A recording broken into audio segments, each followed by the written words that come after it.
Salut tout le monde, c'est Kirby54. La société Intel m'avait contacté le mois dernier et a souhaité m'inviter pour leur convention qui se nomme l'Intel Buzz Workshop. Une convention en rapport avec les jeux vidéo mais plus axée professionnelle. Cette convention a eu lieu à Paris le samedi 8 juillet à l'espace Pan Piper. Et tout de suite, j'avais accepté leur invitation car c'était le bon moyen pour moi de découvrir ce milieu professionnel du jeu vidéo. Un milieu auquel je ne me suis jamais intéressé auparavant. Il est bon pour ma culture personnelle de découvrir toutes les facettes du jeu vidéo. Depuis 2015, à travers cette convention, la société Intel met en avant les acteurs du milieu gaming, que ce soit pro et indépendant. Un événement qui s'est déjà déroulé dans de nombreuses villes du monde. Paris, Londres, Berlin, Seattle, San Francisco, Montréal et même à Shanghai. Un élément qui prouve que la société se montre proche des développeurs et des indés, et ça dans les 4 coins de la planète. Cette convention qui était gratuite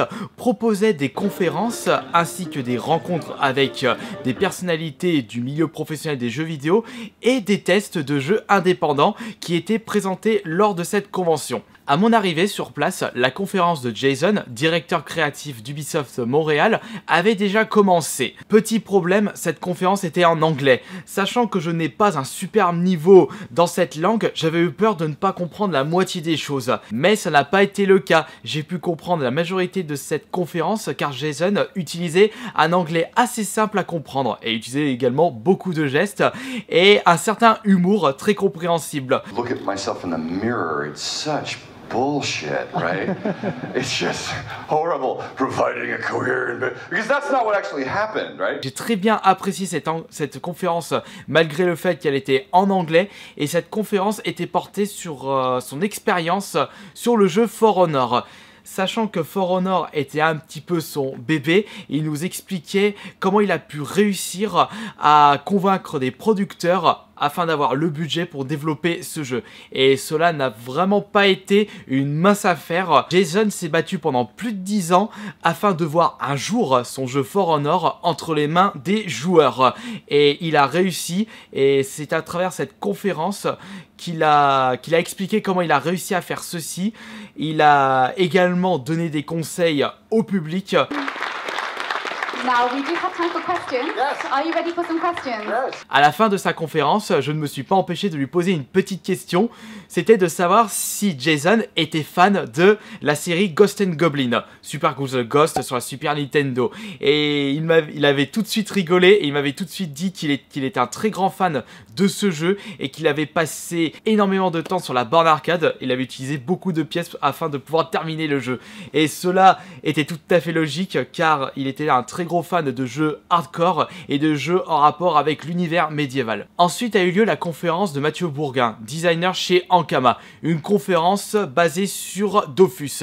J'ai eu un petit peu peur car je ne suis pas fan de Dofus, mais lorsque j'avais appris que sa conférence était axée sur les achievements de Dofus, j'étais tout de suite intéressé, car je suis très gros fan des succès et des trophées sur console PlayStation et succès sur console Xbox. Et j'en ai appris un petit peu plus sur ce système d'achievement pour le jeu Dofus. Il avait expliqué leurs différentes stratégies, quel succès mettre, quelle erreur à ne pas faire que l'on retrouve dans certains jeux sur console Sony et Microsoft. J'ai trouvé cette conférence moins poignante que celle de Jason, mais intéressante.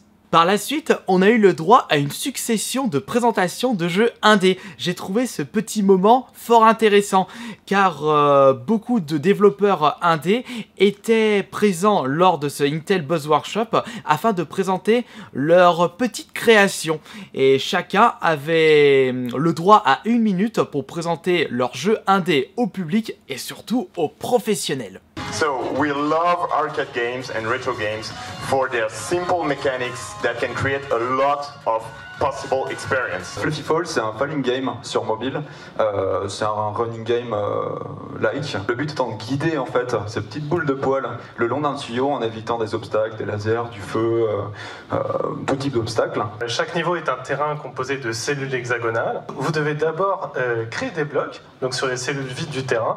Vous pouvez détruire ces blocs, ce qui va va pouvoir déclencher des destructions en chaîne parce que chaque bloc entraîne la destruction des blocs qui sont près d'eux, ce qui va également détruire les éléments du niveau. La question est de savoir lesquels d'entre vous sont les imposteurs. Ce sera à vous d'enquêter les uns sur les autres pour définir qui est l'héritier légitime, qui sont les proches loyaux envers l'héritier et qui sont les imposteurs. C'est tout simplement la possibilité aux joueurs de créer de la lumière pour éclairer son environnement et également éclairer certains objets du décor et ainsi parfois résoudre des énigmes, combattre certains adversaires et par la suite trouver la sortie d'un complexe labyrinthique. C'est un jeu multijoueur jusqu'à 4 joueurs dans lequel chaque joueur incarne un nain et le but c'est de récupérer le plus d'or possible dans le niveau et de le ramener surtout très vite dans votre chariot. On a un outil d'apprentissage de la musique très innovant, c'est la manière la plus simple d'apprendre la musique, un petit peu comme quand on a appris à parler quand on était petit, c'est-à-dire qu'on était dans un environnement immersif, où on apprenait par l'écoute et par l'imitation plutôt que par la lecture et l'écriture. Après la pause déjeuner, hot dog plus friandises, on reprend les conférences avec celle de Rhys, spécialisée dans les stratégies marketing dans les jeux vidéo. C'était une nouvelle fois une conférence en anglais et je ne vous cache pas que j'étais complètement perdu car Rhys utilisait un anglais très pointu. Et surtout, c'était une conférence basée sur les stratégies pour les développeurs indés de jeux vidéo, un truc auquel je ne m'étais jamais intéressé. Cependant, cette conférence était une véritable mine d'or pour les développeurs indés qui recherchaient plus d'informations pour le futur de leur création. Et ça, c'est classe. Les prochaines conférences étaient axées sur l'e-sport avec plusieurs représentants de la société O-Gaming, mais j'ai préféré à la place découvrir le Showcase Developer, une salle où étaient exposés l'ensemble des jeux indés présentés lors de ce Intel Buzz Workshop. Le public ainsi que les professionnels pouvaient tester toutes ces petites pépites cachées. Et ça a été l'occasion pour moi de tester 2 jeux qui m'ont vraiment bien plu. Le premier se nomme Gone, un jeu de réflexion très simple mais très addictif. Et le deuxième jeu était Skybolt Zack, un jeu non pas de réflexion, mais plutôt un jeu mélangeant le genre plateforme, le genre action et le genre musical, enfin plutôt jeu de rythme.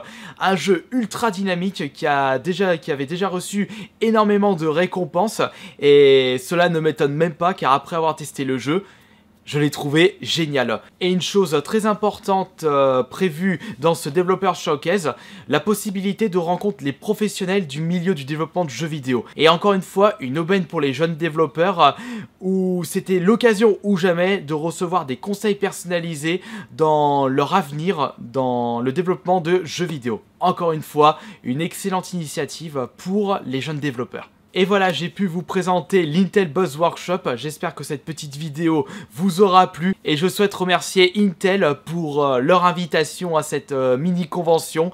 Et ça m'a permis de découvrir une facette du jeu vidéo que je n'avais pas pu découvrir auparavant. On se dit à la prochaine pour la prochaine vidéo. Salut!